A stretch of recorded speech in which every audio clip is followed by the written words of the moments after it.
so as far as I can tell, what you do is you specify your long-term ideal. Maybe you also specify a place you want to stay the hell away from so that you're terrified to fail as well as excited about succeeding, because that's also useful. You specify your goal. You do that in some sense as a unique individual. You want to specify goals that make you say, oh, if that could happen as a consequence of my efforts, it would clearly be worthwhile. Because the question always is, why do something? Because doing nothing is easy. You just sit there and you don't do anything. That's real easy. The question is, why would you ever do anything? And the answer to that has to be because you've determined by some means that it's worthwhile. And then the next question might be, well, where should you look for worthwhile things? And one would be, well, you could consult your own temperament. And the other would be, well, you kind of look at what it is that people accrue that's valuable across the lifespan. So you do a structural analysis of the subcomponents of human existence, and I already did that. You need a family, you need friends. Like, you don't need to have all these things, but you better have most of them. Family, friends, career, educational goals, plans for, time outside of work, attention to your mental and physical health, etc. That's what life is about. And if you don't have any of those things, well, then all you've got left is misery and suffering. So that's a bad deal for you. So once you set up that goal structure, let's say, and that's really in many ways that's what you should be doing at university. That's exactly what you should be doing, is trying to figure out who it is that you're trying to be, right? And you aim at that, and then you use everything you learn as a means of building that person that you want to be. And I really mean want to be. I don't mean should be, even those things are going to overlap. And it's important to distinguish between those, because that's partly, and this is back down to the micro routine analysis. So as I was saying, well, you're going to try to make yourself more industrious. Okay, number one, specify your damn goals, because how are you going to hit something if you don't know what it is? That isn't going to happen. And often people won't specify their goals too, because they don't like to specify conditions for failure. So if you keep yourself all vague and foggy, which is real easy, because that's just a matter of not doing as well, then you don't know when you fail. And people might say, well, I really don't want to know when I fail because that's painful, so I'll keep myself blind about when I fail. That's fine, except you'll fail all the time then. You just won't know it until you've failed so badly that you're done. And that can easily happen by the time you're 40. So I would recommend that you don't let that happen. So that's willful blindness, right? You could have known, but you chose not to. Okay, so once you get your goal structure set up, you think, okay, if I could have this life, looks like that might be worth living, despite the fact that it's going to be, anxiety provoking and threatening, and there's going to be some suffering and loss involved in all of that. Obviously, the goal is to have a vision for your life such that, all things considered, that justifies your effort. Adopt the mode of authentic being, and that is something like refusing to participate in the lie, in deception in the lie, to orient your speech as much as you can towards the truth, and to take responsibility for your own life and perhaps also for the lives of other people. And there's something about that that's meaningful and responsible and noble, but also serves to mitigate the very suffering that produces, say, the nihilism or the flee into the arms of or the escape into the arms of totalitarians to begin with. You need something to shelter you against your own vulnerability. You can think about the world this way. You can think about it as your orderly little plan. That's a place, and you can think about it as the place that things that disrupt your plan comes from.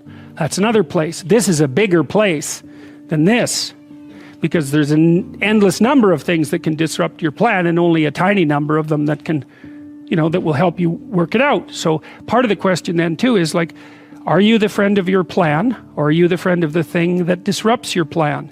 And I would say you should work to become the friend of the thing that disrupts your plan, because there's a lot of that.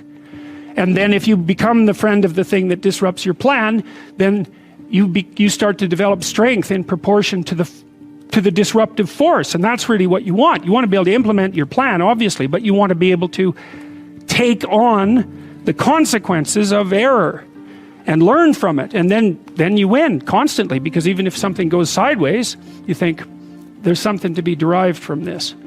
That's wisdom, fundamentally. Plan a life you'd like to have. And you do that partly by referring to social norms. That's more or less rescuing your father from the belly of the whale. But the other way you do that is by having a little conversation with yourself about, as if you don't really know who you are, because you know what you're like. You won't do what you're told. You won't do what you tell yourself to do. You must have noticed that. It's like you're a bad employee and a worse boss. And both of those work, for you. You don't know what you want to do, and then when you tell yourself what to do, you don't do it anyways. You should fire yourself and find someone else to be. But my point is that you have to understand that you're not your own servant, so to speak. You're someone that you have to negotiate with, and you're someone that you want to present the opportunity of having a good life to. And that's hard for people because they don't like themselves very much. So, they're always like cracking the whip and then procrastinating, and cracking the whip and then procrastinating. And it's like, God, it's so boring and such a pathetic way of spending your time. I started to pay very careful attention to what I was saying.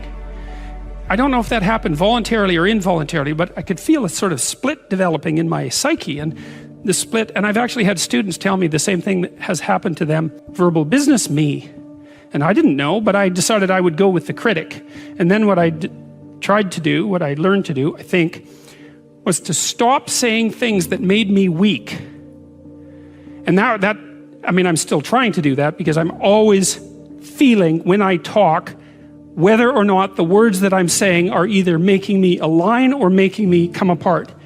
And I think the alignment, I really do think the alignment I think alignment is the right way of conceptualizing it, because I think if you say things that are as true as you can say them, let's say, then they come out of the depths inside of you. Because we don't know where thoughts come from. We don't know how far down into your substructure the thoughts emerge. We don't know what processes of physiological alignment are necessary for you to speak from the core of your being. We don't understand any of that. We don't even conceptualize that, but I believe that you can feel that. And I learned some of that from reading Carl Rogers, by the way, who's a great clinician, because he talked about mental health in part as a coherence between the spiritual or the abstract and the physical, that the two things were aligned. And there's a lot of idea of alignment in psychoanalytic and clinical thinking.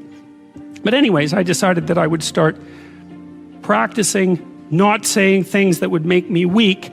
And what happened was that I had to stop saying almost everything that I was saying. I would say 95% of it. It's a hell of a shock to wake up and this was over a few months, but it's a hell of a shock to wake up and realize that you're mostly dead wood. It's a shock, and you might think, well, do you really want all of that to burn off? It's like, well, there's nothing left but a little husk, 5% of you. It's like, well, if that 5% is solid, then maybe that's exactly what you want to have happen. The best thing you can do is teach people to write, because there's no difference between that and thinking. And one of the things that just blows me away about universities is that no one ever tells students why they should write something. It's like, well, you have to do this assignment. Well, why are you writing? Well, you need the grade. It's like, no, you need to learn to think, because thinking makes you act effectively in the world. Thinking makes you win the battles you undertake, and those could be battles for good things. If you can think and speak and write, you are absolutely deadly. Nothing can get in your way. So that's why you learn to write. It's like, and I can't believe that people aren't just told that. It's like, it's the most powerful weapon you can possibly provide someone with. And I know lots of people who've been staggeringly successful, and watched them throughout my life. Those people, you don't want to have an argument with them. They'll just slash you into pieces. And not in a malevolent way. It's like, if you're going to make your point and they're going to make their point, you better have your points organized, because otherwise you are going to look like and be an absolute idiot. You are not going to get anywhere. And if you can formulate your arguments coherently,